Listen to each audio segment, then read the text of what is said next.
You open your eyes and the day is already loud, not outside, inside. Jaw tight from the night, shoulders somewhere near your ears, a breath that never makes it past your collarbones. You haven't checked your phone yet, you haven't spoken to anyone, and your nervous system has already decided the day is a threat. This isn't a mood, it's a measurable state. Your body runs on two competing networks that split the work of keeping you alive. One of them, the sympathetic branch, prepares you to act. Faster heart rate, tighter muscles, blood pulled away from digestion and pushed toward the limbs. The other, the parasympathetic branch, does the opposite. It slows the heart, drops blood pressure, and hands digestion and repair back their resources. Neither one is good or bad. They are supposed to trade off through the day, rising and falling with what the moment actually requires. There's a normal biological event happening the moment you wake that makes this balance especially fragile, the cortisol awakening response. In healthy adults, cortisol levels rise sharply in the 30 to 45 minutes after waking, a well-documented pattern studied for decades in endocrinology research. This rise isn't a malfunction, it's part of what gets you alert and mobilized for the day. But it also means your body starts the morning already leaning toward the sympathetic side of the ledger, before a single external stressor has arrived. Add a stressful notification, a rushed shower, or a commute spent bracing for traffic, and the sympathetic branch doesn't just activate, it stacks on top of a system that was already tilted that direction. The problem most adults carry isn't that the sympathetic branch turns on, it's that it never fully turns off. A stressful email at 7 a.m., a rushed shower, a commute spent bracing for traffic, and by 8:30 the sympathetic branch has been running uninterrupted for 2 hours. Nothing dangerous happened. Nothing had to. The state doesn't require an actual threat, only the chemistry that resembles one, and your brainstem cannot easily tell the difference between an inbox and a predator, because both produce a similar physiological signature: elevated heart rate, shallow breathing, muscle tension. What breaks that pattern isn't more sleep, more coffee, or more willpower. It's a nerve most people have never been taught to use on purpose, sitting at the center of the branch that's supposed to be pulling you back toward calm. It runs from your brainstem down through your neck, past your heart and lungs, into your gut. It has a name, an anatomy, and a direct line to how fast your heart beats, and it responds to something you already do 20,000 times a day without thinking about it once. The rest of this is about what happens when you finally think about it. If you're enjoying this story so far, don't forget to hit the like button and subscribe. Drop a comment telling me where in the world you're watching from. I love hearing from you. The vagus nerve is the 10th of 12 cranial nerves, and its name comes from the Latin word for wandering, which is an accurate description of what it does.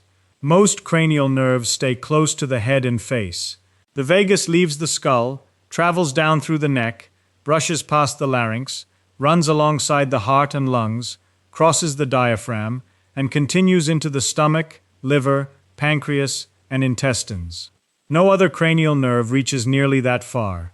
It is the primary highway of the parasympathetic nervous system, which is the branch responsible for rest, digestion, and recovery. When researchers talk about vagal tone, they mean how readily this nerve can shift the body toward that calmer state, and how quickly it can do so when needed. Vagal tone is typically estimated indirectly, often through heart rate variability measures, since there's no simple direct way to read nerve activity from outside the body in everyday settings. Here's the detail that surprises most people the first time they hear it. Roughly 80% of the fibers inside the vagus nerve carry information upward, from the organs to the brainstem, not downward as commands. Your gut, heart, and lungs are constantly reporting their status to your brain through this nerve. The brain is listening far more than it's talking. That reporting relationship is part of why gut sensations get described as intuition. The signal is real. It's arriving through a nerve most people can't name. The vagus nerve's most measurable effect on the body shows up at the heart. When it's active, it releases a neurotransmitter called acetylcholine directly onto heart tissue, and acetylcholine slows the heart rate almost immediately. This is why a resting heart rate that drops with training or with age-related fitness is often read as a sign of a well-toned vagus nerve doing its job efficiently. There's also a documented connection between vagal activity and inflammation, described in immunology research as the cholinergic anti-inflammatory pathway, an area of study pioneered largely by Kevin Tracy and colleagues. The vagus nerve signals to immune cells called macrophages, and that signaling suppresses the release of certain inflammatory molecules. Chronically low vagal tone has been associated in multiple studies with elevated markers of systemic inflammation, though the size and consistency of that effect vary across studies and populations, and researchers are still working out exactly how much of a lever this is for any one person. This connection between the vagus nerve and inflammation is significant enough that it has moved into actual medicine, not just wellness content. Implanted vagus nerve stimulators have been used clinically for drug-resistant epilepsy since the 1990s, and more recently for treatment-resistant depression under close medical supervision. That's a different category of intervention entirely from a morning breathing practice, but it tells you something about how seriously the medical field takes this specific nerve. The same nerve that responds to a slow exhale is one that neurologists have been surgically stimulating for 30 years. One more anatomical detail worth knowing. A small branch of the vagus nerve, the auricular branch, surfaces at the skin near the ear, making it the only place the vagus nerve is directly accessible from outside the body. This is the anatomical basis for external vagus nerve stimulation devices now being studied for various conditions. None of that is necessary for a morning breathing habit, but it underscores that this nerve isn't an abstract wellness concept. It's mapped, studied, and in some contexts, medically targeted with electricity. The version available to you every morning doesn't require a device. It only requires your breath. Put 2 fingers on your wrist right now and breathe slowly. If you pay close attention, your pulse speeds up slightly as you inhale and slows down slightly as you exhale. This isn't imagined. It's a real, well-documented phenomenon called respiratory sinus arrhythmia, and it happens in every healthy person, mediated almost entirely through the vagus nerve. Here's the mechanism. During inhalation, vagal outflow to the heart briefly decreases, which lets the heart rate rise a little. During exhalation, vagal outflow increases again, and the heart rate falls back down. Your breath and your heart rate are locked together through this nerve, cycle by cycle, all day, whether you're paying attention or not. Part of what drives this is mechanical. Stretch receptors in the lungs detect the change in lung volume during inhalation and exhalation and relay that information to the brainstem, which adjusts vagal outflow in response. This matters because it means you have direct access to a lever that most of the autonomic nervous system keeps behind closed doors. You can't consciously slow your digestion or lower your blood pressure by deciding to, but you can consciously slow your exhale, and slowing the exhale extends the window in which vagal output to the heart is elevated. A longer, slower exhale relative to the inhale produces a more pronounced deceleration in heart rate during that exhale, and a stronger vagal signal overall. This is also the physiological reason breathing techniques that emphasize a long exhale rather than an equally timed inhale and exhale tend to show stronger calming effects in research on autonomic regulation. It isn't a metaphor about letting go. It's a mechanical consequence of how the vagus nerve is wired into the timing of your breath. There's a second piece worth understanding: heart rate variability, usually shortened to HRV. This refers to the tiny variation in time between consecutive heartbeats, and it isn't noise. Higher HRV, within a healthy range, is generally associated with a nervous system that shifts flexibly between sympathetic and parasympathetic states as circumstances change, rather than getting stuck in one gear. Cardiologists and psychophysiology researchers use HRV as one marker, among several, of how adaptable the autonomic nervous system is at a given time. It is not a complete picture of health on its own, and it varies by age, fitness, medication, hydration, and even the device measuring it. But the underlying signal, that beat-to-beat variability, reflects real autonomic activity is well established.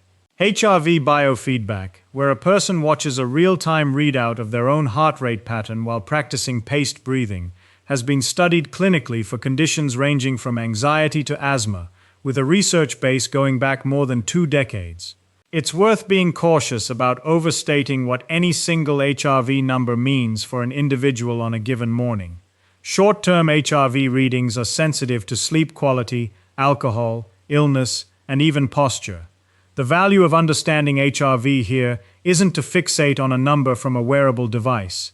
It's to understand that the breath is one of the few doors into this system you can open on purpose. What determines your HRV in any given moment is, in large part, your breath. If breathing changes heart rate through the vagus nerve, the natural next question is whether some breathing rates do this more effectively than others. Researchers who study this call it resonance frequency breathing, and the underlying idea is straightforward even if the physiology behind it involves a feedback loop between the lungs, the heart, and the blood pressure control system. Every person has a breathing rate, usually somewhere close to 6 breaths per minute for most adults, at which the natural oscillation in heart rate caused by breathing lines up with the natural oscillation in blood pressure caused by the baroreflex, the system that adjusts heart rate in response to blood pressure changes. When those two rhythms align, the resulting heart rate variability reaches its largest amplitude. This is the work most associated with psychophysiologist Paul Lehrer, who has published extensively on using resonance frequency breathing as a clinical biofeedback technique, particularly through slow, paced breathing training, including trials examining its use alongside standard treatment for asthma and hypertension. 6 breaths per minute is roughly 1 breath every 10 seconds, about half the rate most adults breathe without thinking about it. It feels unnaturally slow the first time you try it, largely because most daily breathing sits in the 12 to 20 breaths per minute range. But at this slower pace, sustained for even a few minutes, the two internal rhythms sync, and the vagal signal to the heart becomes stronger and more coherent than it is during normal breathing. Lehrer's research and subsequent studies have found that the exact resonance frequency isn't identical across every person. It typically falls somewhere between about 4.5 and 7 breaths per minute, depending on individual factors like height and lung capacity, which is part of why clinics that specialize in this training use a heart rate monitor to help a person find their own specific rate, rather than assuming 6 breaths per minute fits everyone precisely. For a general morning practice without lab equipment, aiming for a slow, unhurried breath somewhere in that range captures most of the benefit without needing to pinpoint the exact number. This is worth separating from folk claims about breathing rituals. Resonance frequency breathing is not a spiritual practice repackaged in scientific language. It's a mechanical property of the cardiovascular and respiratory systems working together, one that biofeedback clinics use with actual heart rate monitors to help patients find their own resonance rate, since it varies slightly from person to person based on height, lung volume, and other factors. What this means practically is that slowing your breath in the morning isn't a vague act of relaxation. It's aligning two physical oscillators inside your own body, and the alignment itself is what produces the effect. You don't need to believe anything for it to work. You need only to breathe slower than you normally do, for long enough that the two rhythms have time to lock together. If you're hooked on this story, make sure to subscribe and turn on notifications so you never miss an upload. Your support means everything, and helps me bring you more emotional stories like this one. Most of what circulates online about breathing and stress never gets tested against a real control group. One study that did is worth walking through carefully, because it's specific, recent, and directly relevant to a 5-minute morning habit. In January 2023, a team led by Melis Yilmaz Balban at Stanford University, working in David Spiegel's lab, published a randomized controlled trial in Cell Reports Medicine. They recruited 108 adult participants and split them into 4 groups. One group practiced cyclic sighing, which involves a double inhale through the nose, followed by a long, slow exhale through the mouth. One practiced box breathing, with roughly equal timing for inhale, hold, exhale, and hold. One practiced cyclic hyperventilation, followed by a breath retention. The fourth group did unstructured mindfulness meditation, simply observing the breath without changing it. Each group practiced their assigned technique for 5 minutes a day across 28 days, and researchers tracked mood using standardized self-report scales alongside physiological measures like resting respiratory rate. The result? All 3 structured breathing groups showed larger improvements in self-reported mood than the meditation group. Cyclic sighing, the technique built around an extended exhale, produced the strongest and most consistent effects, including the largest reduction in resting respiratory rate, a marker researchers associate with a nervous system that has shifted toward a calmer baseline state. The researchers noted that measurable changes in mood and physiological arousal appeared after a single session and continued to build across the 28 days of daily practice. This finding doesn't stand alone. A broader systematic review by Zaccaro and colleagues, published in Frontiers in Human Neuroscience in 2018, examined a wide range of studies on slow-paced breathing and found a consistent pattern across the literature. Slow breathing practices tend to shift markers of autonomic activity toward parasympathetic dominance, generally by increasing measures associated with vagal activity and reducing markers linked to sympathetic arousal. That review, like most reviews of this kind, also noted real limitations across the underlying studies, including small sample sizes and variation in how different labs measured outcomes, which is a normal and expected caveat in this area of research, rather than a reason to dismiss the pattern. It's worth being precise about what the Stanford study does and doesn't show. It's one trial, with self-reported mood as a central outcome alongside physiological measures like respiratory rate, and like any single study, it needs replication before its exact findings should be treated as settled science. But it's a real, peer-reviewed, controlled comparison, not an isolated testimonial, and it lines up with the broader physiology already covered. An extended exhale, repeated consistently, engages the vagus nerve more than breath-holding or meditation without breath control. That's a meaningfully different claim than breathing changes everything. It's a specific, tested claim, 5 minutes a day, of one particular breathing pattern, made a measurable difference over 4 weeks, in a controlled comparison against a plausible alternative, and that difference is consistent with decades of separate research on how the vagus nerve and the breath interact. None of this requires equipment, an app, or privacy. It requires roughly 5 minutes, ideally before the phone comes out and before the day's first demand arrives. Start seated or lying down, spine reasonably long, shoulders dropped away from the ears. Place one hand on your belly if it helps you feel the movement. Inhale through your nose, letting your belly expand first, followed by your ribs. Take a short second sip of air at the top of the inhale, filling the lungs completely, the way the Stanford cyclic sighing protocol does. Exhale slowly and completely through your mouth, taking noticeably longer than the inhale did. Let the exhale run out fully rather than cutting it short.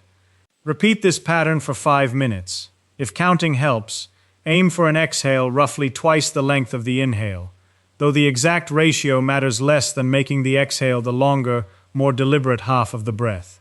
Let your next inhale begin on its own once the exhale is finished, rather than rushing to refill. If cyclic sighing doesn't suit you, box breathing is a reasonable substitute. 4 seconds in, 4 seconds held, 4 seconds out, 4 seconds held, repeated for the same 5 minutes. Both were tested in the same Stanford trial, and both outperformed unstructured meditation for the outcomes that study measured, even though cyclic sighing edged ahead. A third option, for anyone who prefers working toward the resonance frequency described earlier, is simply a slow, unforced inhale and exhale of roughly equal length, paced to land somewhere around 5 to 6 full breaths per minute.